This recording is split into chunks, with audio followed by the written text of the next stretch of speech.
Réussir le DELF, scolaire et junior, niveau B2. Compréhension écrite. Leçon 8, activité 17. Nature et fonction.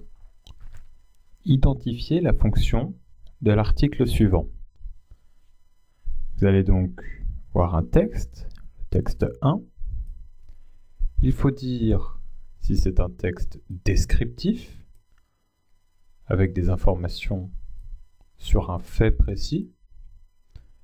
Est-ce que c'est un texte argumentatif, avec des arguments, une prise de position sur un sujet? Il faut donc trouver le but recherché par l'auteur. Première partie. Canada. Un groupe de Québécois est en train de créer un langage animé universel.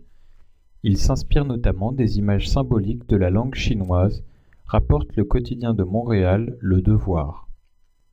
La création d'un langage universel. Transportons-nous en février 2025. Devant son ordinateur portable, un jeune Québécois, appelons-le Maxime Clermont, bavarde avec son ami russe Dimitri Ivanovitch. Il fait très beau à Montréal, 5 degrés et toujours pas de neige cette année. En direct, son texte s'accompagne d'un court film en dessin animé en 3D que Dimitri comprend immédiatement. À Moscou, c'est pareil, signifie l'animation que notre protagoniste imaginaire reçoit en retour à Montréal. On voit la place rouge baignée de soleil, parcourue de passants habillés légèrement. De la science-fiction, si peu.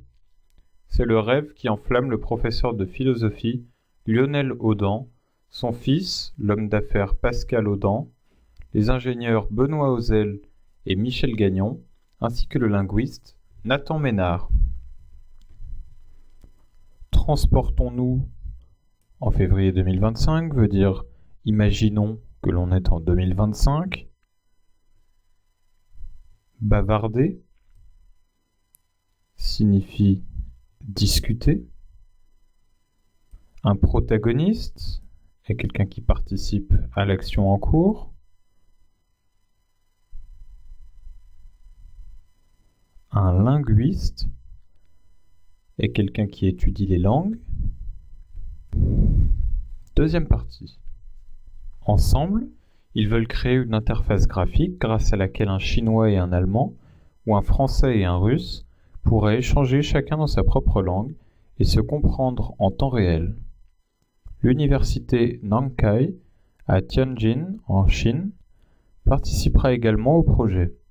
Ce dernier bénéficie pour l'heure d'un budget de 1,5 milliard de dollars canadiens, environ 900 000 euros, provenant notamment de l'organisme à but non lucratif Prompt Québec, qui organise entre autres des partenariats de recherche industrielle universitaire, ainsi que de certains fonds de recherche publics.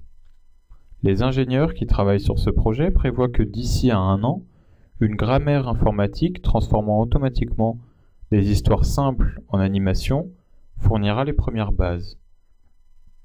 2 ans de plus seront nécessaires pour créer un prototype capable d'animer automatiquement des textes élémentaires comme des contes pour enfants. Dans 4 ans, n'importe quel récit composé à partir d'une base de mots prédéterminés pourrait prendre vie à l'écran. Ensuite, tout devient possible, estime Lionel Audan. À son sens, le cinéma s'intéressera à cet outil. Dans cette recherche d'un langage universel, nous allons rapidement nous heurter à l'abstraction, déclare Pascal Audan. Et c'est en ce sens que la langue chinoise a une longueur d'avance, car tout y est métaphorique, poursuit le jeune homme d'affaires. Il explique que la bonté se dit et s'écrit en chinois la façon dont une mère agit avec son enfant. Voilà quelque chose de plus facile et de plus concret à animer que le concept de bonté même.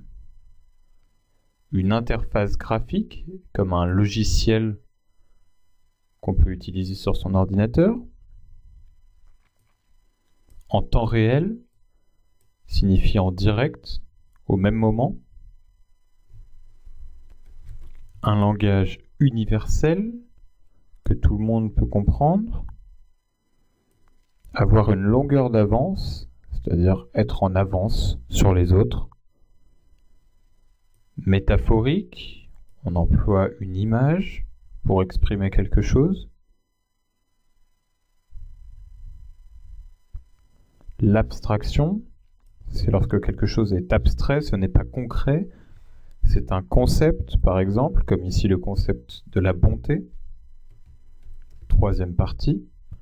Nathan Ménard, professeur retraité en linguistique de l'Université de Montréal, a éprouvé une curiosité mêlée de scepticisme lorsque les Audans l'ont sollicité. Je percevais cela comme une innovation technologique de plus, voire un nouveau gadget, avoue-t-il. Mais à présent qu'il a constaté le point de départ résolument conceptuel ainsi que les produits de qualité déjà développés, cette aventure lui semble aujourd'hui réaliste. L'ingénieur Michel Gagnon, de l'École polytechnique de Montréal, explique pour sa part qu'il a accepté de prêter son expertise scientifique aux Audans parce que le projet était complètement fou. Mais, ajoute-t-il, à la différence d'un vrai projet de fou, nous avons une méthodologie scientifique. Quant à son collègue Benoît Auzel, expert en intelligence artificielle, il s'occupera de l'aspect graphique du processus informatique qui interprétera les phrases pour les transformer en images animées. Un retraité est quelqu'un qui ne travaille plus, qui a terminé sa carrière. Un gadget est comme un jouet, c'est quelque chose d'inutile.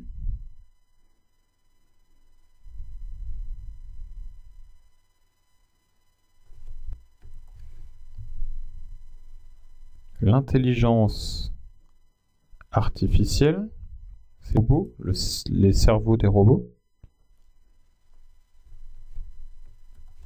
Le texte 1 nous donne donc de nombreuses informations sur qui est à l'origine de ce projet, toutes les personnes, les Audans, Benoît Auzel, Michel Gagnon.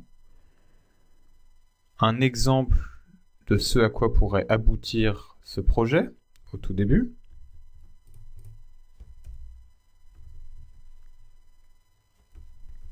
On a aussi des informations sur le financement, qui va payer pour ce projet, dans combien de temps il sera réalisé.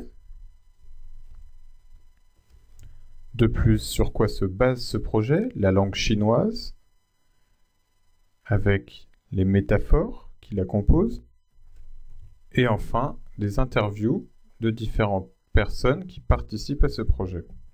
On a donc uniquement des informations. C'est complètement une description du projet. Le texte 1 est donc descriptif.